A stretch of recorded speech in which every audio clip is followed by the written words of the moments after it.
अस्सलामुअलैकुम व्यूवर्स, जैसा कि मैंने आपको बताया था कि अगली वीडियो में हम कार्टिलेज पढ़ेंगे। तो आज हम कार्टिलेज पढ़ने जा रहे हैं। कार्टिलेज हमारे पास क्या है? कार्टिलेज हमारे पास टाइप ऑफ कनेक्टिव टिश्यू है जो कि soft, strong and flexible in nature है। जबकि बोन में हमने अगली वीडियो में पढ़ा था कि बोन हमारे पास हार्ड होती है, लेकिन कार्टिलेज जो होती है वो हमारे पास सॉफ्ट, स्ट्रॉन्ग होती है और फ्लेक्सिबल होती है, यानी इलास्टिसिटी होती है इनमें। अगर इनके सेल्स की बात की जाए तो इनके सेल जो होते हैं वो लिविंग होते हैं और इनके सेल को हम कॉन्ड्रोसाइट्स कहते हैं। और इनका जो मैट्रिक्स होता है वो टाइप 2 कोलेजन पे मुश्तमिल होता है। और इन ये जो होते हैं इनमें ब्लड वेसल्स नहीं होते। It doesn't contain any blood vessels and the chondrocytes are supplied by diffusion. जो कॉन्ड्रोसाइट सेल्स होते हैं वो डिफ्यूजन के ज़रिए सप्लाइड होते हैं। इस वजह से कार्टिलेज जो होता है वो हील स्लोली करता है, यानी उनके ज़ख़म को जो होते हैं वो स्लोली बढ़ते हैं। Cartilage are not reshaped. Cartilage reshape नहीं हो सकते।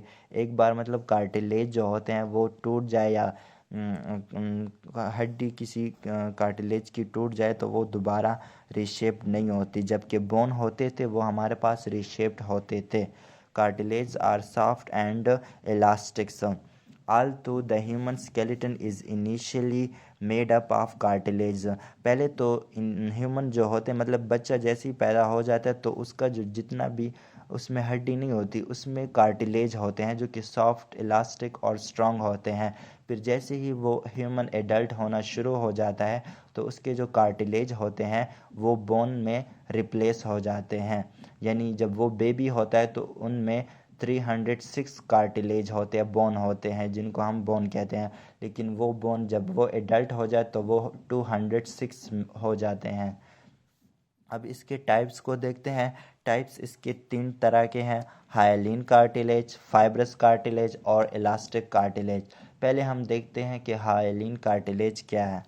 हाइलिन कार्टिलेज जो होती है वो उसमें हमारे पास जो सेल्स होते हैं वो लेस होते हैं। कॉन्ड्रोसाइट सेल जो होते हैं वो लेस होते हैं और उनमें ग्राउंड सब्सटेंस ज़्यादा होता है। It is found the ends of long bones, यानी ट्रेकिया, नोज, लैरिंग्स।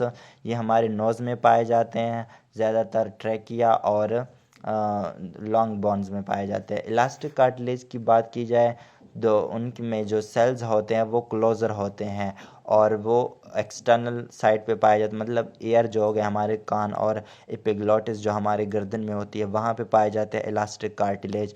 और जो फाइब्रस कार्टिलेज है वो हमारे पास लीस्ट नंबर ऑफ सेल्स होते हैं और मैक्सिमम ग्राउंड सब्सटेंस होता है।